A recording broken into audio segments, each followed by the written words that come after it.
Buenos días, Ecomundo, ojalá 4RD. Islandia da por superada la crisis financiera y las autoridades monetarias levantaron el pasado martes los controles de capital tras 8 años de restricciones tras la crisis, la gran recesión 2008-2009. Se ha hablado mucho sobre la experiencia islandesa a propósito de la manera como ellos abordaron la crisis y que vamos a comentar, y su contraste con otras experiencias. En muchos casos se compara con el caso de Grecia, pero indiscutiblemente que Islandia tiene una serie de excepcionalidades que vamos a ver y que no hace tan plausible la comparación. Y es que Islandia no tiene demasiadas cosas en común con Grecia, pero la helada isla al borde del Ártico y el país mediterráneo, Grecia, ¿no?, tuvieron unas devastadoras pérdidas económicas durante la crisis financiera mundial que se desató en 2008 y cuyas consecuencias aún se sienten en Europa y a nivel global. La diferencia es que Grecia sigue sumida en una profunda crisis económica, mientras que Islandia ha podido estabilizar su situación. Y la semana pasada retiró, y eso es lo relevante, los estrictos controles de cambio impuestos hace 8 años, casi 9, tras el estallido de la crisis financiera 2008-2009, para salvarse del caos. De manera que muchos analistas se planteen que podrían aprender Grecia y otras naciones en problemas de la experiencia islandesa. Por supuesto, eso es un tema en discusión. Y es que Islandia fue una de las primeras víctimas europeas de la crisis financiera global y en muy pocas partes fue tan devastador su impacto inicial. La isla, de apenas 328,000 habitantes, es decir, menos de medio millón de habitantes, llevaba años en una bonanza impulsada por sus bancos, que operaban con poca regulación y se habían endeudado a niveles históricos. En medio del auge financiero, multinacionales islandesas compraban empresas en todo el mundo, pero los bancos llegaron a tener pasivos por valor de 86,000 millones de dólares, en una economía cuyo Producto Interno Bruto apenas llegaba a 13,000 millones de dólares en 2009, cuando la crisis financiera empezó a propagarse a finales del 2008 desde Wall Street al resto del mundo. Los bancos islandeses también se derrumbaron como un castillo de naipes, arrastrados por las turbulencias financieras desatadas por la quiebra de Lehman Brothers. Pero la respuesta de Islandia no fue la que marcaban la ortodoxia y los libros de texto. Muchos expertos han indicado que en una crisis financiera, pese a que es una medida muy impopular, tiene sentido que los gobiernos rescaten a los bancos con dinero de los contribuyentes, incluso si la crisis es causada por errores de esos mismos bancos. La razón, argumentan, es que una quiebra masiva de bancos puede tener un efecto devastador y duradero sobre el resto de la economía, como el que se presentó durante la Gran Depresión en la década de 1930 en Estados Unidos. Pero lo que a veces se cree que resulta menos caro que el gobierno gaste millonadas rescatando a los banqueros que sufrir la recesión que su colapso produciría en el resto de la economía, los islandeses no tuvieron de acuerdo con esa receta tradicional. En cambio, el gobierno del momento dejó ir a los 3 principales bancos del país a la quiebra.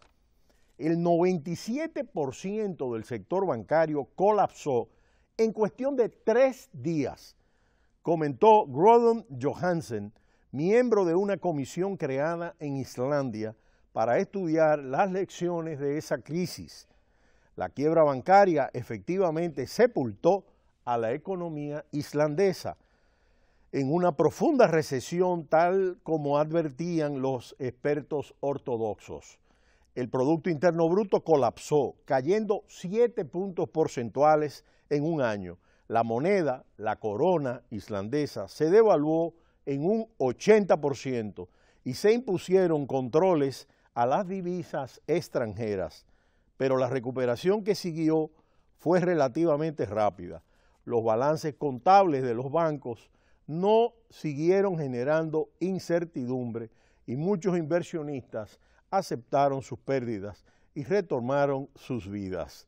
No se usaron tantos recursos públicos para rescatar banqueros irresponsables y al devaluarse la moneda local, los bienes y servicios se hicieron más baratos para los extranjeros. De manera que la política económica implementada no fue la de rescatar los banqueros, sino dejar que los banqueros y esos bancos se fueran a la quiebra y no usar el dinero de los contribuyentes para rescatarlo. Y por supuesto, se produjo una caída abrupta del Producto Interno Bruto y una devaluación del tipo de cambio muy fuerte. Y claro, esto tuvo una repercusión dramática sobre los niveles de vida de la población.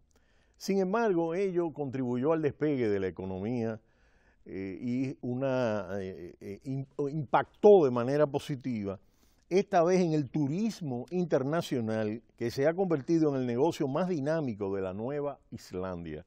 El país creció a una tasa de 7,2% en 2016, una cifra envidiable comparada con el estancamiento que aqueja muchas otras economías europeas con un muy lento crecimiento económico y altos niveles de desempleo y baja inflación.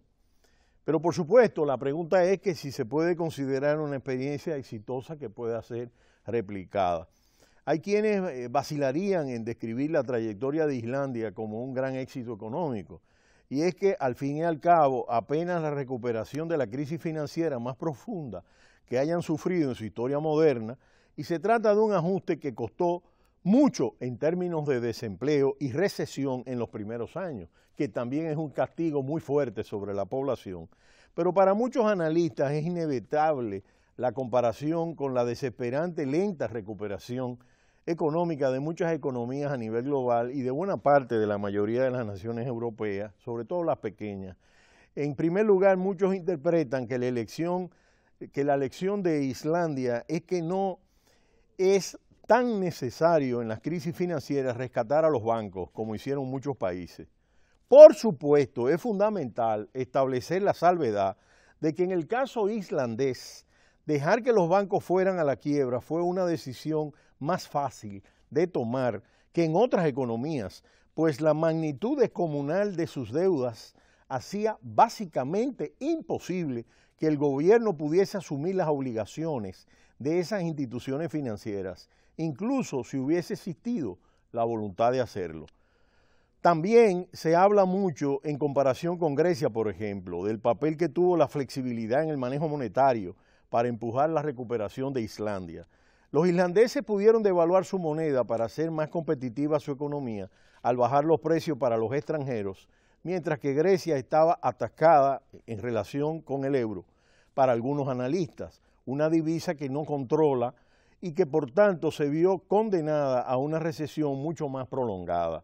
En toda esta discusión sobre el caso islandés, resulta fundamental tomar en cuenta el pequeño tamaño de la población islandesa y de su economía, que hace todavía más complejo buscar comparaciones significativas con otras economías globales y europeas en particular, incluso en el caso de Grecia. Por supuesto, la naturaleza atípica de la economía islandesa no hace posible aplicar este recetario aplicado en Islandia para otros casos, ¿no?, que sufran situaciones semejantes. En todo caso, Islandia celebra desde el pasado martes su regreso pleno a los mercados internacionales y la progresiva normalización de su economía a 9 años de la gran recesión que por poco la ve sepultada. De manera que resulta interesante, estas son las autoridades monetarias que el pasado martes pues anunciaron a la nación y al mundo financiero global que se habían levantado los controles monetarios tras la gran recesión Y por supuesto, estas lecciones del caso irlandés resultan interesantes, pero que habría que evitar las comparaciones que no se ajustan a los parámetros estructurales de cada una de las economías. Pero será hasta mañana cuando volveremos en Ecomundo, ojalá 4RD. No le cambie, cita cultural.